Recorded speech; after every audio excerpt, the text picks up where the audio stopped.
ሰላም ጤና ይስጥልኝ አድማጭ ተመልካቾቻችን፣ ለዕለቱ የያዝናቸውን ዋና ዋና ጉዳዮች ማሰማት እንጀምራለን። አብራችሁን ቆዩ።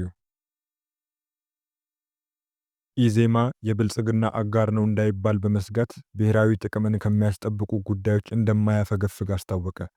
የኢትዮጵያ ዜጎች ለማህበራዊ ፍትህ ፓርቲ ኢዜማ በመጪው ግንቦት 24 የሚካሄደውን ሰባተኛው ሀገራዊ ምርጫ አስመልክቶ ማክሰኞ ታህሳስ 7 ቀን 2018 ዓ.ም በሰጠው መግለጫ ከመጪው ምርጫ ጋር በተያያዘ ያለውን አቋምና የሚወዳደርባቸውን አካባቢዎች አስቻይ ሁኔታ በተመለከተ ሲያስረዳ የብልጽግና አጋር ነው እንዳይባል በመስጋት ብሔራዊ ጥቅም ከሚያስጠብቁ ጉዳዮች እንደማያፈገፍግ አስታወቀ። ኢዜማ ከብልጽግና ፓርቲ ጋር አንድ ነው በሚል በተደጋጋሚ የሚሰነዘርበትን ትችት በሚመለከት ምላሽ የሰጡት የፓርቲው ሊቀመንበር ዶክተር ሙሉዓለም ተገኘወርቅ ኢዜማ በራሱ ፕሮግራምና ርዕዮተ ዓለም የሚመራ ራሱን የቻለ ፓርቲ እንደሆነና ከብልጽግና ፓርቲ ጋር አንድ የሚያደርገው ነገር እንደሌለ አብራርተዋል። ወደ 13 ገደማ ተፎካካሪ ፖለቲካ ፓርቲዎችና 273 ያህል አባላት በተለያዩ ኃላፊነቶች ላይ ሆነው ከመንግስት ጋር እየሰሩ ቢሆንም ኢዜማ ተነጥሎ ከብልጽግና ፓርቲ ጋር አንድ ነው መባሉ ተገቢ እንዳልሆነ ገልጸዋል። አሁን ባለው ሁኔታ የብልጽግና አካል ናችሁ እንዳንባል ፈርተን ብሔራዊ ጥቅምን በሚያስከብሩ አገራዊ ጉዳዮች ላይ ከመሳተፍ አናፈገፍግም ብለዋል። ከመንግስት ጋር መስራት ማለት መዋሃድ ማለት አይደለም። ይህን አሉባልታ የሚያናፍሱት የገዢው ፓርቲ ካድሬዎች ቢሆኑስ ብሎ መጠየቅ ያስፈልጋል ያሉት ሊቀመንበሩ የሀገርን ብሔራዊ ጥቅም የሚያስከብርና በብልጽግና መንግስት አቅጣጫ የተቀመጠ ጉዳይ ቢኖርም ፍረጃውን በመፍራት ለአገር ከመስራት ወደ ኋላ እንደማይባል ነው የገለጹት። ፓርቲው ከመንግስት ጋር በመስራቱ ራሱን ለመፈተሽ እንደጠቀመው የገለጹት የፓርቲው ስራ አስፈጻሚ ኮሚቴ አባል አቶ ኢዮብ መሳፍንት በበኩላቸው ፓርቲው ከመንግስት ጋር ሆኖ ካከናወናቸው ስራዎች መካከል አንዱ የሆነው የትምህርት ፖሊሲው በዋነኝነት እንደሚጠቀስ ገልጸዋል። በትምህርት ፖሊሲው ዙሪያ በሚሰራው ስራ ላይ መንግስት ጣልቃ እንደማይገባ ጠቅሰው ፓርቲያቸውና ሚኒስትሩ ፕሮፌሰር ብርሃኑ ነጋ ያመኑበት የፖሊሲ አፈጻጸም እየተከናወነ እንደሆነ አስረድተዋል። ከመጪው ሀገራዊ ምርጫ ጋር በተያያዘም የኢትዮጵያ ብሔራዊ ምርጫ ቦርድ ምርጫን ለማካሄድ አስቻይ ሁኔታ አላቸው ብሎ በለያቸው አካባቢዎች በሙሉ እንደሚሳተፍ ጠቁመዋል። አቶ ኢዮብ ምርጫ የፖሊሲ አማራጮችን ማቅረቢያ እንዲሁም የተረጋጋ መንግስት መመስረቻ መሳሪያ መሆኑንና ፓርቲያቸው ምርጫውን ለዚህ ዓላማ ብቻ እንደሚጠቀምበት ገልጸዋል። በመጪው ምርጫ ኢዜማ በአማራና በትግራይ ክልሎች ምርጫ የሚካሄድበት ሁኔታ ከተፈጠረ ይወዳደር እንደሆነ የጠየቁት አቶ ኢዮብ በአማራ ክልል አብዛኞቹ አካባቢዎች የጸጥታ ችግር መኖሩን ጠቁመው በየትኞቹ አካባቢዎች ምርጫ ማካሄድ ይቻላል የሚለው ጉዳይ በቦርዱ እየተገመገመ እንደሆነ አስታውሰዋል። የፓርቲው የአማራ ክልል መዋቅሮች ግን አሁንም በስራ ላይ እንደሆኑ ነው የገለጹት። ኢዜማ በምርጫው የሚሳተፍበት መጠን በአስቻይ ሁኔታዎች የሚወሰንበት ሁኔታ እንዳለ ሆኖ በአማራም ሆነ በትግራይ ክልሎች ምርጫ ይካሄድባቸዋል ተብለው በቦርዱ በሚለዩ አካባቢዎች በሙሉ ለመወዳደር ዝግጁ መሆኑን አስረድተዋል። በቦርዱ ይፋ የተደረገው የምርጫ ጊዜ ሰሌዳ የተጣበበ ቢሆንም ፖለቲካ ሲባል ባለው ሁኔታ አጣጥሞ የሚቻለውን የማድረግ ጥበብ ነው ያሉት አቶ ኢዮብ ኢዜማ ላለፉት 4 ዓመታት የዝግጅት ስራዎችን ሲያከናውን መቆየቱንና በቀጣይ 7 ወራት ውጤቱ እንደሚታይ ተናግረዋል። ኢዜማ ከ2 ሳምንታት በፊት ለሀገራዊ ምክክር ኮሚሽኑ የምክክር አጀንዳ ሰነድ ያቀረበ መሆኑ ይታወሳል። በሰነዱም የፌዴራሉን መንግስታዊ ስርዓት ወደ ፕሬዝዳንታዊ ስርዓት መቀየር የሚለው ይገኝበታል።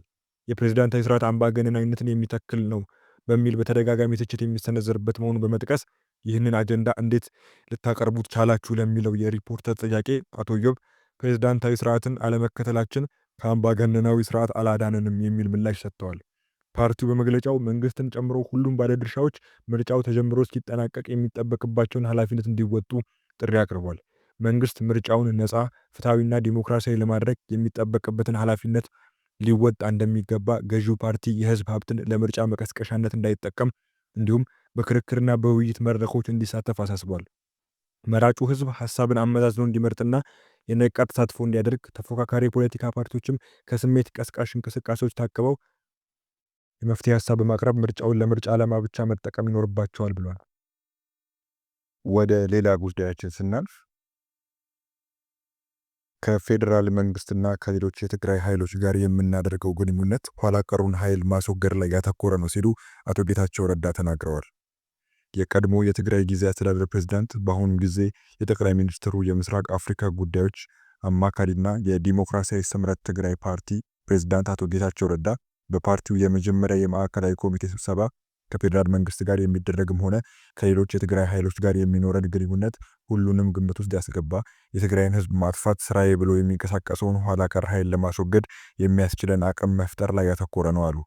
ስምረት ፓርቲ ሰኞ ታኅሳስ 6 ቀን 2018 ዓ.ም በአዲስ አበባ ካሌብ ሆቴል ባካሄደው የመጀመሪያ የማዕከላዊ ኮሚቴ ስብሰባ የመክፈቻ ንግግር ያደረጉት አቶ ጌታቸው ፓርቲያቸው ህጋዊ እውቅና በማግኘቱ ለማዕከላዊ ኮሚቴ አባላት የእንኳን ደስ አላችሁ መልእክት አስተላልፈው በዛሬው ስብሰባችን ትግላችንን በተሻለ ቦታና ሁኔታ ለማድረግ ማሻሻል ያሉብን ነገሮች ላይ እንወያያለን።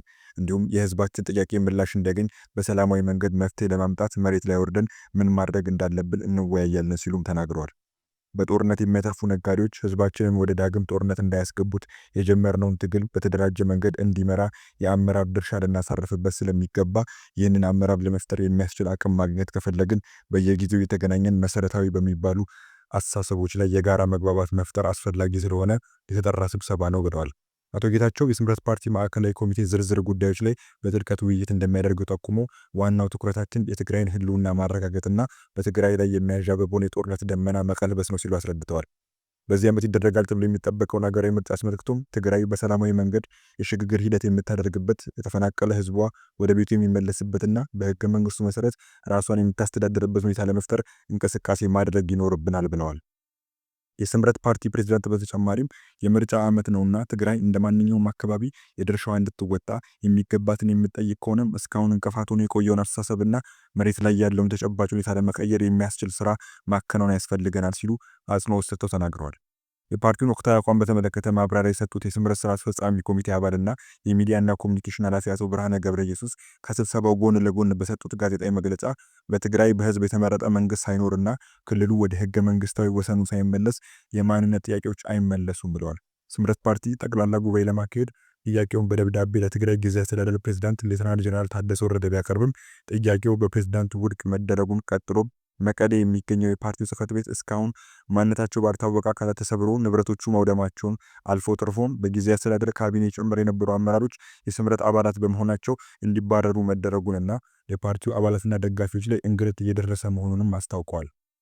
ከአንድ ወር ገደማ በፊት መስራች ጉባኤውን ያካሄደው ዲሞክራሲ ስምረት ፓርቲ የማዕከላዊ ኮሚቴ የመጀመሪያ ስብሰባ በመጪዎቹ 6 ወራት እቅድ ላይ የተወያየ መሆኑን የፖለቲካ ፍኖተ ካርታውን ውይይት እንደሚደረግበት ገልጸዋል።